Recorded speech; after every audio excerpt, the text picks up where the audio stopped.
नमस्कार, स्वागत है आपका। मैं हूं आपके साथ मिशा बाजवा चौधरी। दिल्ली एनसीआर में प्रदूषण जानलेवा हो चुका है। आज हवा में प्रदूषण का स्तर अपने उच्चतम स्तर पर पहुंच चुका है। दिल्ली के कई इलाकों में प्रदूषण का स्तर 1000 को पार कर चुका है। सांस लेना उसमें उलझन हो रही है, आंखों में जलन हो रही है, गले में खराश हो रही है। रविवार होने की वजह से लोग बेशक अपने घरों से बाहर नहीं निकले हैं, लेकिन जिनको बाहर निकलना पड़ रहा है वो अपना मुंह नाक ढांक के निकलते हुए नजर आ रहे हैं। दिल्ली एनसीआर इस समय पूरी तरह से नरकिस्तान बन चुका है, जहां हर एक का दम घुट रहा है। तस्वीरें आपके सामने है कि किस तरह से विजिबिलिटी लगभग खत्म हो चुकी है और दिल्ली में रिकॉर्ड तोड़ प्रदूषण है। दिल्ली देश का दिल, देश की राजधानी। 5 तस्वीरें आपके सामने है। दिल्ली ही नहीं, गाजियाबाद, गुरुग्राम, फरीदाबाद, नोएडा, हर जगह पर इसी तरह से खतरनाक स्तर पर पहुंच चुका है पोल्यूशन। आपके टीवी स्क्रीन पर ये 5 तस्वीरें हम देख रहे हैं। दिल्ली और एनसीआर की तस्वीरें हैं, किस तरह से लोगों को बाहर निकलना भी है तो मुंह ढाक के निकल रहे हैं लोग। बच्चों का खासतौर पे ख्याल रख रहे हैं सब, क्योंकि हवा बहुत जहरीली है। लोगों के पास प्रिकॉशन के अलावा कोई इलाज नहीं बचा है। अपना ख्याल रखते हैं आप तो आप अपना खुद ही ध्यान रखें, क्योंकि सरकारें तो इसमें नाकाम रही हैं अब तक पोल्यूशन से हमें बचाने में, क्योंकि ये बदस्तूर साल दर साल इसी तरह की तस्वीरें और इसी तरह के हालात से दिल्ली जूझती है। दिल्ली एनसीआर इसी तरह से इस प्रदूषण से त्रस्त रहता है, लेकिन सरकारें सिर्फ आरोप प्रत्यारोप और बहस करती नजर आती हैं। यहाँ पे घूमने आए, पोल्यूशन देखने आए कि कितना पोल्यूशन है। अक्सर सुना करते थे कि दिल्ली में पोल्यूशन होता है। ये फर्स्ट टाइम मैं अपने आंखों से देख रहा हूँ कि काफी ज्यादा पोल्यूशन है। यहाँ पे सांस लेने के लिए दिक्कत हो रही है, आंखों में दिक्कत हो रही है।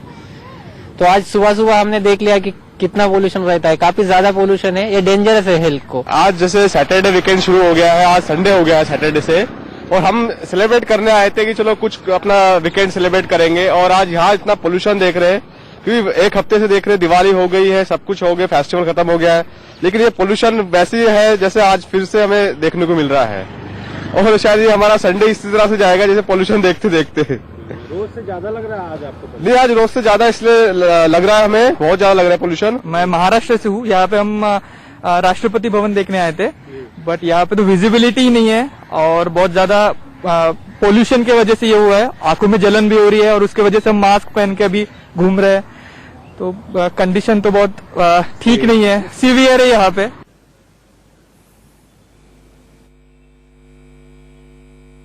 ये स्काईमेट वेबसाइट की तस्वीरें दिखा रहे हैं, जिसमें दिल्ली के किस इलाके में प्रदूषण का स्तर क्या है ये आपको नजर आ रहा होगा। तो देखिए किस तरह से दिल्ली लगभग पूरा इस प्रदूषण से त्रस्त है। रोहिणी 999, बवाना 492, ये खतरनाक स्तर है। आईटीओ 487, ये प्रदूषण के लेवल हैं जो आपको दिखा रहे हैं। अशोक विहार, वसुंधरा, सब इलाके इसी तरह से 1000 तक आंकड़ा छूने जा रहा है। और ये हाल दिल्ली एनसीआर का। लखनऊ भी आपको दिखा रहे हैं, क्योंकि ऐसा नहीं है कि सिर्फ दिल्ली एनसीआर में ही इस तरह का प्रदूषण खतरनाक स्तर पर पहुंचा हुआ है।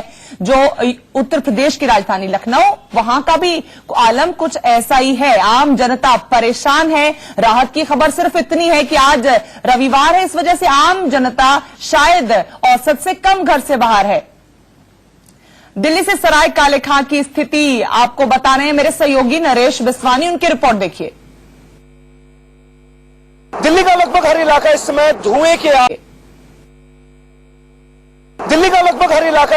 धुएं के आगोश में है। और ये जो इलाका है जहां पर इस वक्त मैं मौजूद हूं, ये सराय काले खां इलाका है। यहां पर आप देखिए, आपको कुछ मीटर दूर गाड़ी नजर नहीं आएगी। ऐसा नजर आता है कि दिल्ली के अंदर हर जगह पर इस वक्त कोहरा ही कोहरा है, लेकिन कोहरा ये नहीं है, दरअसल ये प्रदूषण है, ये स्मॉग है, और इसी के चलते विजिबिलिटी भी कम हुई है। हाँ, कुछ कोहरा जरूर पड़ा था, लेकिन कोहरे के साथ साथ जब प्रदूषण मिला तो उसके बाद ये जो नतीजा है वो हमारे सामने आया। पीछे आपको हमने तमाम इलाकों की तस्वीरें दिखाई, और यहां से जब हम गुजरे तो हमने देखा कि यहां पर भी यही हालात हैं। ये दिल्ली की कुछ बिजी रोड्स में से एक है। अगर हम इस इलाके की बात करें तो ये सराय काले खां का वो रास्ता है जो लाजपत नगर होते हुए आगे महारानी बाग होते हुए, लाजपत नगर होते हुए फिर आगे एयरपोर्ट के लिए निकल जाता है। और ये रास्ता भी ऐसे ही रिंग रोड है, और यहाँ पर भी यही हालात है। तो कुल मिलाकर के दिल्ली के जिस भी इलाके में हम जा रहे हैं हमें सिर्फ और सिर्फ ऐसे ही हालात नजर आ रहे हैं। इस तरफ अगर आपको दिखाने की हम कोशिश करें तो साइन बोर्ड भी आपको ठीक से नजर नहीं आएंगे अगर आप कुछ फासले पर हैं तो। ये सामने गुरुद्वारा है और काफी पुराना, काफी फेमस ये गुरुद्वारा है जो कि सराय काले खां के पास ही पड़ता है। ये भी आपको ठीक से नजर नहीं आएगा क्योंकि प्रदूषण के चलते इस समय हालात इतने ज्यादा खराब है। ये जो विजिबिलिटी है तब तक कम नहीं होगी जब तक दिल्ली में जोरदार हवा नहीं चलती। हाँ, हल्की फुल्की हवा चलनी अब शुरू हो गई है, लेकिन अगर ये हवा थोड़ी तेज होगी तो कहीं ना कहीं जो ये प्रदूषण रुका हुआ है ये एक तरफ हो जाएगा और फिर एक बार जो प्रदूषण है उसका लेवल कम हो पाएगा दिल्ली के अंदर। ये कहना है मौसम विभाग का। कैमरा पर्सन पंकज गुप्ता के साथ नरेश बिस्वानी, इंडिया न्यूज, दिल्ली। दिल्ली के फिरोजशाह कोटला मैदान में इंडिया और बांग्लादेश के बीच मैच होने वाला है, लेकिन जिस तरह के हालात इस वक्त प्रदूषण ने पैदा किए हैं उसके चलते ऐसा लगता है कि मैच पर भी इसका असर पड़ सकता है। यहाँ पर भले ही आप सिक्योरिटी गार्ड्स खड़े हुए देख रहे हैं जिनको अलग अलग गेट्स पर सिक्योरिटी के लिए भेजा जाना है, वो भले ही यहाँ पर खड़े हुए आप देख रहे हैं, लेकिन मैच पर इस प्रदूषण का असर पड़ सकता है और जो लोग मैच की टिकट ले चुके हैं कहीं ना कहीं उन पर मायूसी छा सकती है। अगर हम आपको हालात दिखाने की कोशिश करें तो यहाँ पर देखिए प्रदूषण के चलते जो विजिबिलिटी कम हुई है, अगर हम बात करें तो यहाँ पर PM 2.5 का जो लेवल है वो 827 MGCM का बना हुआ है। साथ ही साथ PM 10 का जो लेवल है वो 910 MGCM का बना हुआ है और ये अपने आप में काफी ज्यादा खतरनाक लेवल होता है। इसके अलावा अगर हम मौसम विभाग की बात करें तो उन्होंने ये बात पहले ही कही थी कि शनिवार रात और रविवार की सुबह कई इलाकों के अंदर बारिश हो सकती है। दिल्ली के अंदर बारिश दिल्ली के अंदर जरूर हुई है लेकिन इसका कोई असर प्रदूषण पर पड़ा नहीं है। विभाग ने इस बात को कहा है कि अगर जोरदार बारिश दिल्ली में पड़ जाती है तो कहीं ना कहीं दिल्ली वासियों को प्रदूषण के इस बढ़ते स्तर से कुछ राहत जरूर मिलेगी। हालांकि बारिश दिल्ली के अंदर अब कब होगी इस बारे में मौसम विभाग का यही कहना है कि कुछ दिनों का इंतजार करना होगा। 1 से 2 दिनों के अंदर दिल्ली के अंदर बारिश होने की संभावना भी है। कैमरा पर्सन पंकज गुप्ता के साथ नरेश बिस्वानी, इंडिया न्यूज, दिल्ली। तो इस प्रदूषण से सब तरफ हाहाकार और एक जैसी स्थिति है। मेरे 3 सहयोगी इसी खबर पर ज्यादा जानकारी के साथ मेरे साथ जुड़ रहे हैं। नरेश मेरे साथ अक्षरधाम से जुड़ रहे हैं, जतिन गाजियाबाद से और रवि भिवानी से जुड़ रहे हैं। सबसे पहले नरेश आप ही का रुख कर लेते हैं। आपकी रिपोर्ट देख रहे थे किस तरह से मैच पर भी असर इस स्मॉग का नजर आ रहा है। स्मॉग की भेंट चढ़ सकता है मैच भी। तो राहत सिर्फ इतनी है आज नरेश की आज संडे है और अमूमन जितने लोग सड़कों पर होते हैं या बाहर होते हैं वो उतने नहीं है। इस वक्त की ताजा हालात क्या है? देखिए वो लोग लकी हैं जो आज सड़कों पर नहीं है, अपने घरों में है। छुट्टी का दिन, छुट्टी वो अपने घरों में बिता रहे हैं। लेकिन जो लोग सड़कों पर हैं उनके हालात हम आपको बता रहे हैं। आंखों में जलन मच रही है और काफी ज्यादा दिक्कत हो रही है, सांस लेने में खांसी बार बार आ रही है। और अगर आपको हालिया तस्वीर दिखाने की कोशिश करें तो अक्षरधाम मंदिर ये मेरे सामने है बिल्कुल, लेकिन आपको नजर नहीं आएगा। ऐसा लगता है कि बिल्कुल सामने है लेकिन सामने नजर नहीं आ रहा है। तो ये नजारा इस वक्त दिल्ली NCR का है। जतिन, गाजियाबाद का क्या हाल है? आप क्या देख पा रहे हैं या क्या नहीं देख पा रहे हैं?